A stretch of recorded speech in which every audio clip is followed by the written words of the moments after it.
안녕하세요. 평소에 듣기만 하던 이 채널에 용기를 내서 사연을 적어보게 되었습니다. 저는 남들이 부러워하는 집안의 외동딸로 태어났어요. 어떻게 보면 사람들의 부러움 때문에 어릴 때 시기 질투로 왕따를 당한 적도 있고 개인적으로 힘든 순간들도 많았지요. 아빠가 건설 쪽에서 일을 하셨고 인테리어 쪽에서도 이름을 날리셨거든요. 그래서 그런지 집에 선물 같은 게 많이 들어왔고 그 덕에 나름대로 풍족하게 지낼 수 있었어요. 그런데 아시잖아요. 어린애들은 시기 질투가 많은 거요. 초등학생이랑 중학생일 때 제가 좋은 책가방을 메고 학교에 가면 야, 지수 재수 없지 않냐? 지만 잘 사나? 맨날 저런 화려한 가방 메고 오고 진짜 재수 없어. 그러게 말이야. 그런데 그거 알아? 쟤 엄마 없잖아. 아빠만 있대. 그래서 아빠랑 둘이 산다는데? 헐, 진짜? 대박이다. 어쩐지 뭔가 마음에 안 들었는데 이혼 가정이었네. 헐. 애들 때문에 저는 학교에 이혼 가정이라는 게 소문이 났고 어릴 때는 그 사실을 꽁꽁 숨기고 싶었는데 소문이 난 순간 죽고 싶었습니다. 애들은 제가 이혼 가정이라는 것을 흠으로 생각해서 절 놀리기 시작했고 왕따 때문에 저는 그때부터 심한 우울증에 시달리게 되었어요. 결국에 중학교를 자퇴하고 대안학교에 들어가게 되었고 대안학교를 졸업하자마자 고등학교를 진학하지 않고 저는 검정고시를 봤습니다. 아빠는 지수야, 그래도 고등학교는 정규 교육과정을 통해서 공부하는 게 낫지 않겠니? 아니야, 아빠. 나 정말로 학교 생활할 자신 없어. 아침에 학교 갈 생각하면 숨이 막힐 것 같은 기분이야, 진짜. 그냥 검정고시 본 다음에 수능 봐서 대학 갈게. 아빠는 최대한 저를 이해해 주려고 하셨지만 아무래도 딸내미가 고등학교를 자퇴하고 검정고시를 본다는 사실에 걱정이 크셨나 봐요. 계속 걱정되어서 안절부절 하시더라고요. 딸내미가 좋은 것만 보고 좋은 이야기만 듣고 살았으면 좋겠는데 그게 불가능하게 되었으니까 저 때문에 탈모도 오고 전 너무 미안했습니다. 아빠, 나 때문에 마음 아프고 스트레스 받아서 미안해. 아니야. 우리 지수, 아빠 걱정은 하지 말고 시험 잘 보는 것만 생각해. 알겠지? 아빠는 지수가 어떤 상황이든 간에 항상 우리 지수 편이니까. 아빠가 무슨 말 하고 싶어 하는지 알겠지? 저는 아빠의 말에 미소를 지었습니다. 영원히 제 곁에서 저를 든든하게 서포트해주는 사람이었어요. 결국 저는 자퇴를 한 후 검정고시를 본 후에 2년간 수능 공부를 해서 서울에 있는 대학에 들어갔어요. 헐, 야, 지수 걔 그 대학교 들어갔대. 대박이다. 자퇴하더니 그 돌머리로 어떻게 그렇게 좋은 대학에 들어갔대? 그러니까 미쳤네. 세상 불공평하다. 우씨, 그 대학 가서도 왕따나 당해라. 길을 가다가 초중학교 때 같은 반 애들이 제 이야기를 하는 것을 전 들었습니다. 너무 놀라서 쥐구멍으로 숨고 싶었어요. 그런데 가만히 생각해보니까 제가 숨을 이유가 없는 겁니다. 문득 화가 치밀어 올라서 저는 제 뒷담을 까는 애들을 불러세워서 니네 뭐야? 아직도 나 괴롭히지 못해서 안 달랐니? 내가 부러우면 니들도 공부 열심히 해서 나처럼 대학 붙든가. 어디서 뒤에서 뒷담을 까고 있어? 진짜 어이가 없어서. 인생 그렇게 살지 마. 재수없어. 그리고 나 어릴 때의 내가 아니거든? 너네들이 뒷담 까고 나 괴롭히면 나도 너네들한테 똑같이 해줄 거니까 단단히 각오해. 알겠어? 저의 반격에 애들은 아무 말도 하지 못했어요. 그렇게 저는 성숙한 어른이 되었고, 시간이 흘러 제 자신을 지킬 수 있게 되었습니다. 나름대로 행복했지만, 어릴 때 겪었던 왕따의 트라우마는 쉽사리 지워지지 않았어요. 누군가 저에게 욕을 하든가, 아니면 수군대는 소리를 들으면 견딜 수 없는 고통이 느껴졌습니다. 너무 힘들었어요. 그래서 대학 생활도 겨우겨우 하고 친구를 제대로 사귈 수도 없었어요. 사람을 만나고 대하는 것이 저에게는 정말로 힘들었거든요. 게다가 제가 돈이 있다는 것을 알고 접근하는 남자들은 저를 이용하려고 혈안이 되어 있는 놈들이었습니다. 제가 좋은 차, 좋은 가방이 있고 좋은 옷을 입고 다니니까 저를 살살 구슬리면 저에게서 꽤나 짭짤한 수익을 얻을 수 있을 거라고 생각한 모양이더라고요. 대학생 때 잠깐 만난 남자친구는 네가 그러니까 왕따를 당하지. 진짜 나는 네가 잘 사는 집안 딸인 줄 알고 호감 가서 사귀었더니 완전 짠돌이잖아. 너 미쳤어? 우리 아빠가 잘 사는 거랑 네가 무슨 상관인데. 진짜 어이없다. 하, 내가 너한테 왜 돈을 써야 해? 내가 왜? 왜냐고? 내가 니랑 사귀어 주니까. 이런 식으로 어처구니 없는 남자들을 만나다 보니까 마음속에는 지우기 힘든 상처들이 쌓였습니다. 힘들었어요. 하루하루 사는 게 지옥 같았고, 저는 왜 나는 이렇게 이상한 사람들만 꼬이는 걸까? 내 인생은 왜 이렇게 힘들게 흘러갈까?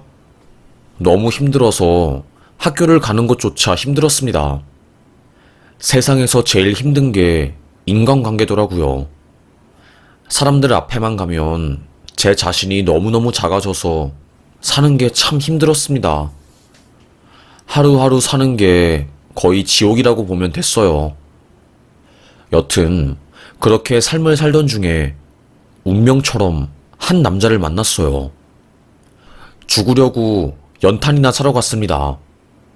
바보처럼 저는 시장에 가면 무작정 연탄을 살 수 있을 거라 생각했어요.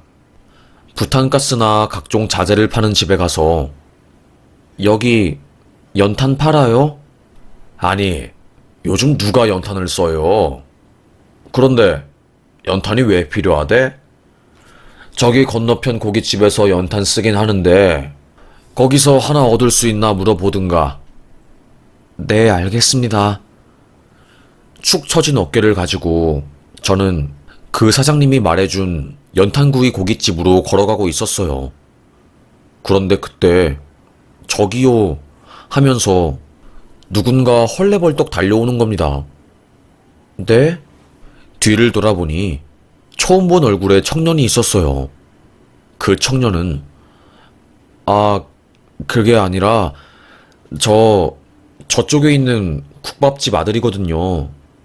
잠깐 제가 밖에서 스트레칭하고 있다가 그쪽이 연탄 찾는다는 거 듣고 자꾸 마음에 걸리더라고요. 혹시 안 좋은 생각하시는 거 아니죠? 네? 저는 당황해서 아무 말도 못했습니다. 순간 어떻게 내 생각을 읽었지? 내가 안 좋은 생각하는 거 어떻게 알았지? 멘붕이 왔습니다. 아무 말도 못하고 그 자리에서 얼음이 되어 서 있으니 그 남자는 얼굴에 그늘이 있어요. 뭔가 말 못할 사정이 있는 것 같아서 자꾸 마음에 걸리더라고요. 그러지 말고 나 따라와 봐요. 나 이상한 사람 아니에요. 전 그 남자를 따라가지 못했습니다. 또 나쁜 남자가 저에게 다가온 것 같아서요. 제가 따라가지 않고 가만히 서 있으니까 그 남자는 저 이상한 사람 아닌데? 주변에 있는 상인들에게 그 남자가 다가가서 말을 걸더라고요. 안녕하세요. 보람떡방 아주머니. 오늘 일찍 나오셨네요. 어제 늦게 나오셨잖아요. 아이고, 상철이 형님도 오셨네요. 생선은 잘 팔려요? 저번에 상준이가 생선 사러 왔다가 없어서 집 갔잖아요. 알바 좀 쓰세요. 아이고, 할머니도 오셨네요. 요즘 고사리가 잘 팔리나 모르겠네. 상인들에게 넉살 좋게 인사를 하더라고요. 그 모습을 보고 순간 신뢰가 확 생겼습니다. 저 보셨죠? 이상한 사람 아니에요. 저요, 신원 확실히 보장된 사람입니다. 그 청년을 따라서 간 집은 한 국밥집이었습니다. 흰머리가 새하얗게 있는 꼬부랑 할머니가 앞에서 순대를 썰면서 국밥 육수를 내고 있었고, 귀가 어두운 것인지 저희가 왔다는 사실도 모르고 순대를 썰고 계셨어요. 그 청년이 엄마, 나왔수다. 그제서야 고개를 들어 저희를 본 할머니는 옆에 있는 처자는 누구야? 내가 아끼는 동생이야. 그 청년은 저를 아끼는 동생이라고 소개를 시켜주며 저를 식탁에 앉힌 후에 국밥을 내어오더라고요. 깍쟁이처럼 생겨서 이런 국밥 먹는지 안 먹는지는 잘 모르겠는데 한 숟갈 떠 봐요. 내가 새벽같이 나와서 푹 끓인 거니까 맛은 있을 거예요. 누린내도 없어요. 저는 얼떨결에 국밥을 한 숟가락 떴습니다. 맛있었어요. 저도 모르게 한 그릇을 뚝딱 비웠습니다. 배라도 든든하게 채우고 다녀요. 그리고 무슨 사정이 있어서 이렇게 힘들어하면서 사는진 잘 모르겠는데 항상 힘내시고 힘든 일 있으면 언제든지 여기 다시 찾아와요. 좋은 사람인 것 같은데 나쁜 생각하지 말고요. 저는 그 남자의 위로에 마음이 와르르 무너지게 되었어요. 한 번도 저를 이렇게 따뜻하게 대해준 사람이 없었거든요. 남자들은 어떻게든 제 몸을 탐하거나 아니면 돈을 탐하거나 둘 중에 하나였고, 여자들은 저를 미워하든가 왕따시키거나 그랬습니다. 남녀 따질 것 없이 저는 누구에게도 환영받지 못하는 사람이었는데 저에게 이렇게 따뜻함을 선물해준 사람은 처음이었어요. 저도 모르게 펑펑 울었고, 그 남자는 말없이 제 곁에서 등을 두들겨 주었죠.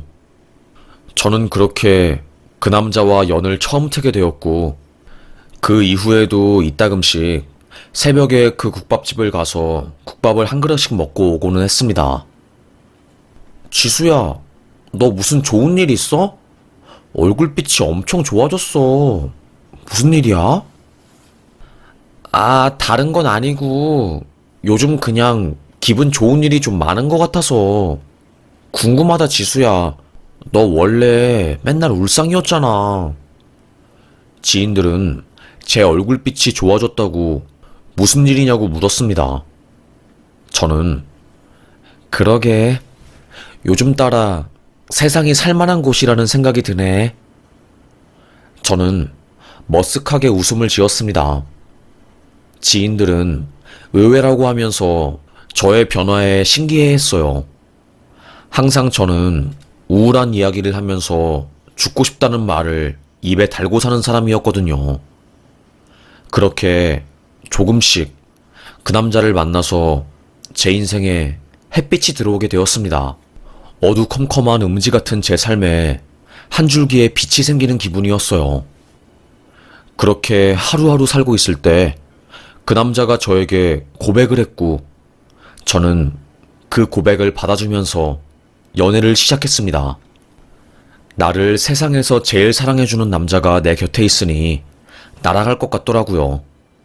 아빠도 우리 지수 요즘 표정이 밝아지고 아주 보기가 좋아.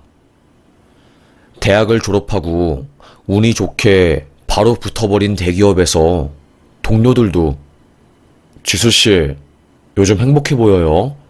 무슨 좋은 일이라도 있나 봐요. 라는 말에 저는 아무 말도 못하고 지그시 웃음을 지어 보였죠. 그 남자와는 딱 3년 연애를 했습니다. 저도 결혼할 나이가 되었고 그 남자도 결혼할 나이가 되어서 전 먼저 그 남자에게 결혼하자고 청혼을 했어요. 그런데 저희 둘 사이를 가로막는 딱 하나의 장애물은 바로 집안 차이였습니다. 제가 국밥집 아들이랑 사귄다는 이야기를 들은 동료들, 그리고 그 남자랑 결혼할 거라고 말을 하니 같은 직장 동료들은 소위 난리가 났어요. 뭐라고? 와, 지수씨, 남자 보는 눈 없다. 그렇게 쥐뿔도 없는 놈이랑 왜 결혼을 하려고 해? 지수씨, 집안에 돈도 많고 외동딸이니까 아빠 거 다 지수씨 거 아니야? 그놈, 그거 노리고 지수씨랑 결혼하려고 하는 거 아니야? 그러니까, 아니, 대기업에 좋은 대학까지 나오고 집안도 좋은 여자가 국밥집 아들이랑 결혼하는 게 대체 웬 말이야. 아무리 생각해도 이건 아니지. 사람들은 저를 뜯어말리고 그냥 아주 쌩 난리가 났습니다. 국밥집 하는 별 볼 일 없는 놈이랑 왜 결혼을 하냐. 그런 놈은 연애에서 끝내야 한다. 정신 차려라. 등등. 저도 동의를 안 하는 것은 아니었어요. 남들이 보기에는 집안도 별로고 홀엄마랑 함께 시장에서 힘들게 사는 사람이었으니까요. 그런데 저에게 그 남자는 제 목숨을 살려준 어떤 사람과도 바꿀 수 없는 너무나도 소중한 사람이었습니다. 저는 주변의 반대에도 불구하고 이 결혼을 밀어붙였어요. 아빠는 네가 그놈이랑 결혼하는 거 반대다. 아빠는 네가 어떤 결정을 하든 항상 응원하고 지지했지만 이건 아니야. 정말로 이건 아닌 것 같아서 말해주는 거다. 응? 아빠도 저를 반대했지만 저는 수긍할 수 없었습니다. 아빠는 모를 거야. 이 남자가 내 인생에서 얼마나 소중하고 감사한 사람인지. 진심으로 말하는 건데 이 남자 없으면 나 안 돼. 죽을 뻔한 걸 살려준 사람이 이 사람이라고. 나 사실 정말로 죽으려고 연탄 사려고 했어. 그런데 그 모습을 보고 나한테 따뜻한 밥 한 그릇 건네면서 위로해준 사람이 이 사람이라고. 생판 모르는 사람인데 나한테 그렇게 해줬다고. 동공이 파르르 떨렸습니다. 저도 모르게 눈물이 나오더라고요. 울부짖으면서 아빠에게 말을 하니까 아빠는 한숨을 푹 쉬면서 그래, 지수야. 네가 행복할 수 있다면 아빠는 알겠다. 아빠가 너무 생각이 짧았네.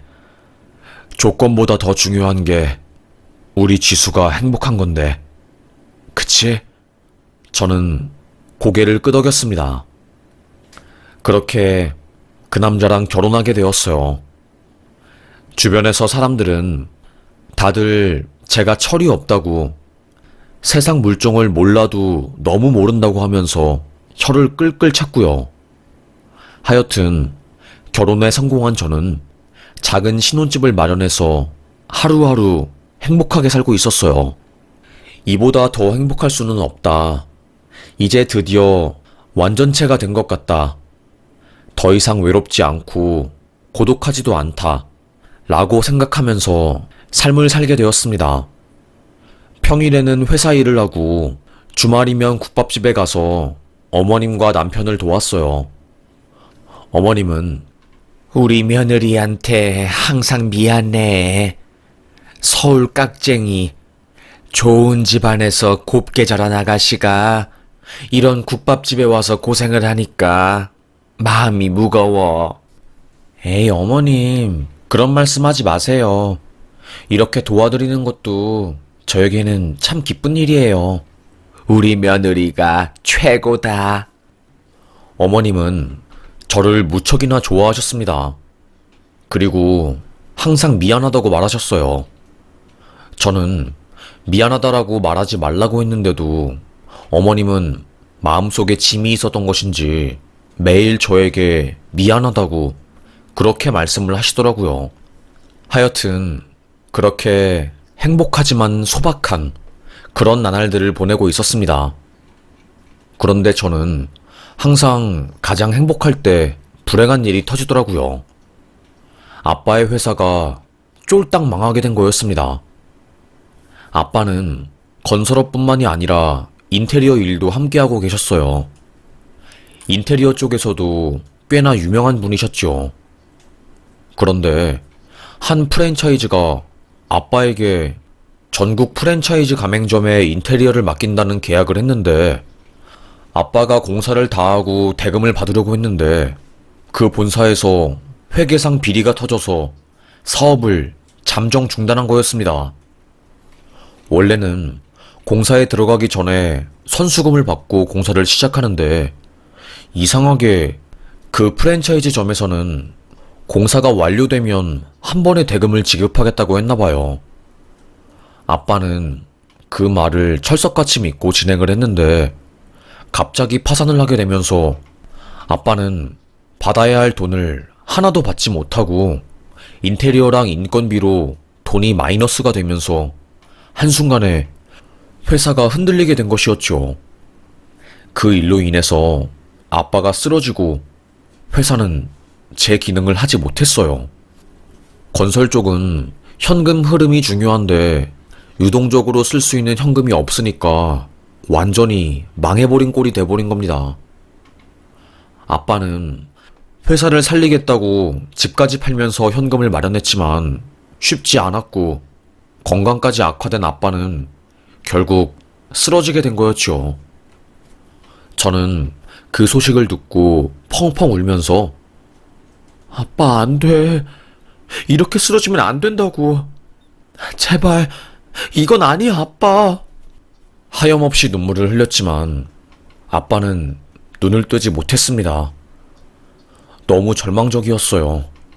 아빠가 다시 깨어나길 기다리면서 저는 쓰러진 아빠의 병실에서 24시간 간병을 했습니다. 아빠의 자금사정도 힘들어지고 저도 심적으로 힘드니까 너무 우울했어요. 나는 왜 행복할 수가 없는 거지? 항상 행복할 때 이렇게 힘든 일이 터지는 거지? 아빠를 간병하느라 남편과는 거의 별거하는 부부처럼 살았어요. 남편한테 자주 가지도 못하고 회사 끝나면 바로 아빠의 병원에 갔으니까요. 한 달에 한 번 보는 것도 자주 보는 거였습니다. 회사 사람들도 집안에 아픈 사람 생기면 가족들이랑도 멀어지고 그런다니까. 나도 아빠 아플 때 남편이랑 사이 안 좋아져서 2배로 힘들었어. 그러다가 결국 내가 이혼한 거잖아. 회사 사람들의 말을 들으니까 더 무서워졌습니다. 이러다가 아빠도 잃고 남편도 잃게 되는 안 좋은 일이 내게 벌어지는 것은 아닐까 두려운 마음에 남편의 국밥집에 오랜만에 찾아가게 되었어요. 밤 늦은 시각이었죠. 그런데 국밥집 사이로 남편과 한 여자가 앉아서 손을 맞잡고 있는 게 보이는 겁니다. 시어머님은 그녀에게 가까이 다가가서 고개를 숙이고 한없이 밝은 미소로 그녀를 보고 있었고요. 뭐야 저 여자? 저 여자 뭔데 내 남편 손에 깍지를 끼고 있어? 미친 거 아니야? 저는 화가 부글부글 끓어올랐습니다. 그런데 그때 갑자기 일어나는 남편과 그 여자. 그 둘은 팔짱을 끼고 국밥집 뒷문으로 나가더라고요. 어머님은 그녀에게 포장된 국밥을 손에 쥐어줬고요. 그리고 남편은 그 여자의 어깨에 자신의 머리를 살포시 기댔다가 팔짱을 낀 상태로 포옹을 하는데 순간 너무 열이 올랐습니다. 정말 역시 나는 행복해질 수 없는 사람이구나. 어떻게 이럴 수가 있지? 아무리 생각해도 이건 아닌데. 내가 그렇게 잘해줬는데 우리 아빠가 아파서 내가 간병하는 사이에 불륜 저지른 거야? 역시 회사 사람들 말이 맞았어. 수준 비슷한 사람들끼리 만나야 한다는데 주변 사람 말 들을걸. 역시 이 남자도 내 돈 보고 만났다가 우리 아빠가 쫄딱 망하니까 날 배신한 거야. 역시 난 항상 이런 식으로 인생이 흘러가지. 내 인생 어떻게 이럴 수가 있어? 세상에, 내 인생. 저는 그날 펑펑 울었어요. 마음 같아서는 당장 국밥집으로 들어가서 따지고 싶었지만 실제로 그런 상황을 겪으니까 아무 말도 안 나오고 사람이 패닉이 되더라고요. 저는 아빠가 있는 병실로 들어가지도 못하고 공원에서 하염없이 서성이면서 심란한 마음을 진정시켰습니다. 그리고는 그날 꼬박 밤을 새고 새벽에 다시 국밥집으로 갔어요. 저를 본 남편은 뭐야 당신? 말도 없이 왔어? 내가 우리 남편 일 터오는데 말하고 와야 하나? 왜 그렇게 날이 서 있어? 당신 왜 그래? 저는 기가 차서 당신 내가 모를 것 같아? 당신 나 몰래 여자 만나고 있지? 나도 사람이야. 촉이라는 게 있다고. 어쩐지 요즘 당신이 나한테 연락도 안 하고 그러더라. 어떻게 이럴 수가 있어? 나 다 봤어. 어젯밤 당신이 어떤 여자한테 팔짱 끼고 어깨 기대고 손깍지 낀 거, 그리고 어머님이 그 여자한테 국밥 챙겨준 거 나 다 봤다고. 남편은 제 이야기를 듣고 놀라서 아니, 어제 국밥집에 왔어? 왜 말 안 했어? 역시 내 생각이 맞았어. 당신 그렇게 살지 마. 진짜 실망스러워. 나는 당신이랑 결혼하려고 수많은 사람들의 반대를 꺾고 당신을 선택했어. 어떻게 나한테 이럴 수 있어? 다른 여자랑 바람 피우고 불륜 저지르니까 기분 좋니? 좋았어? 남편은 저의 말에 실소를 터뜨리더라고요. 여보, 오해하지 마. 그거 불륜이 아니라 우리 사촌 누나야. 미국에서 변호사 일하다가 이번에 한국 들어왔고 내가 아버님 일 소송 관련해서 물어볼 것도 있고 돈도 좀 빌리려고 해서 어젯밤에 만난 거야. 밤 비행기로 들어와서 그 시간에 만난 거고. 저는 남편에게 사촌 누나가 있는지 몰랐어요. 한 번도 본 적 없었거든요. 알고 보니까 먼 사촌 누나가 있었는데 어머님께서 사돈이 건설 사기를 당해서 소송을 걸어야 하는데 쓰러져서 아무것도 못하니 아는 분을 총동원해서 먼 친척 중에 미국 변호사가 있다는 것을 알고 연락을 해서 한국에 들어왔을 때 만난 거였어요. 아니, 장인어른이 지금 소송해서 건설대금 받아야 하는데 몸이 아파서 그걸 못하니까 대신해서 알아본 거야. 당신이 힘든 것 같아서 내가 조금이라도 힘이 되어줄 수는 없을까 해서. 오해하지 마. 내가 당신을 얼마나 사랑하는데 어떻게 당신을 두고 바람을 피우겠어. 남편은 그 자리에서 바로 사촌 누나에게 전화해서 상황을 설명해 주었습니다. 저는 제가 오해했다는 것을 알고 몸에 긴장이 풀려서 바로 쓰러졌어요. 뭐야, 난 그것도 모르고. 펑펑 울었습니다. 남편은 저를 꼭 안아주면서 당신 앞으로 힘든 일 생기면 혼자서 끙끙 앓지 마. 나한테 서운한 거 있으면 바로 알려줘. 나도 당신한테 도움이 되고 싶어. 나도 이제는 당신과 가족이고 당신의 남편이잖아. 남편의 말을 듣고 눈에서 눈물이 나왔습니다. 나는 아빠 쓰러지고 나서 너무 힘들어서 죽고 싶었어. 당신도 나한테 마음이 떠난 것 같고, 그래서 우울했는데, 알고 보니까 당신도 나를 위해서 뒤에서 열심히 노력하고 있었다니. 괜히 부정적인 생각을 하면서 제 마음을 갉아먹은 것 같아서 저는 고개를 떨궜습니다. 멍청했고 바보 같다는 생각이 들더라고요. 그때 어머님이 저를 부르더라고요. 아가 하면서요. 저는 어머님 죄송해요, 오해해서. 전 이것도 모르고 괜히 어머님이랑 남편 의심하고. 그럴 수 있지. 그럴 수 있어. 우리가 국밥집을 운영하느라 배우질 못하고 법 쪽에 아는 사람도 없고 그래서 바로 도와주고 싶었는데 알아보느라 시간이 걸렸어. 그리고 이거 받아. 이거면 도움이 좀 될 거야. 어머님은 저의 손에 하얀 색깔 봉투를 쥐어줬어요. 저는 이게 뭐예요, 어머님? 사돈 병원비로도 좀 쓰고 집 경매에 넘어간 거 이 돈으로 낙찰 받으라고. 저는 봉투를 열어본 순간 깜짝 놀랐습니다. 그 봉투 안에는 수표 몇십 장과 어머님이 평생 모은 통장이 들어있었어요. 이번에 사돈댁집 담보로 돈 빌린 거 못 갚아서 은행에서 3차 경매에 들어갔다면서 그 집 넘어가면 안 된다며. 이걸로 집 지켜. 그리고 사돈 지금 병원비 밀린 것도 내고 남은 돈으로는 변호사랑 소송할 때 써. 저는 심장이 두근거렸습니다. 어머님과 남편이 평생 국밥집을 하면서 한 푼 한 푼 모은 돈, 그 소중한 돈을 저에게 건넨 거였어요.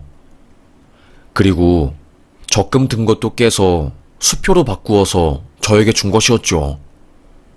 그 마음이 너무나도 감동이라 저도 모르게 하염없이 눈물이 났습니다. 어머님, 어떻게... 미안해서 이 돈을 어떻게 받아요? 돈보다는 사람이 먼저지. 돈은 쓰지 않으면 똥이 되는 것이야. 써야지 그 가치를 알 수 있지.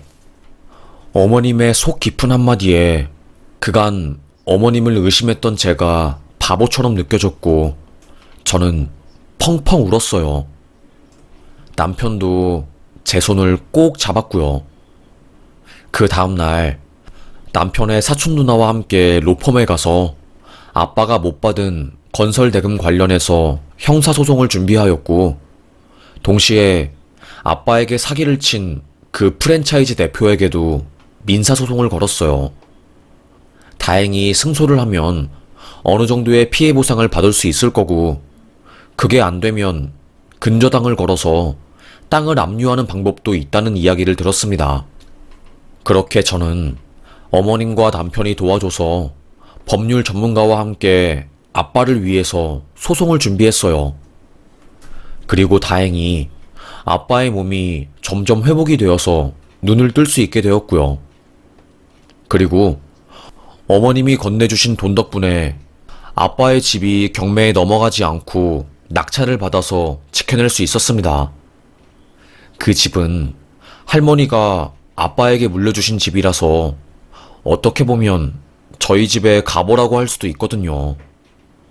할아버지가 지은 집이었고 몇 번의 위기 속에서도 지킨 집이라서요. 눈을 뜬 아빠는 저에게 지수야, 정말로 고맙다. 정말로 고마워.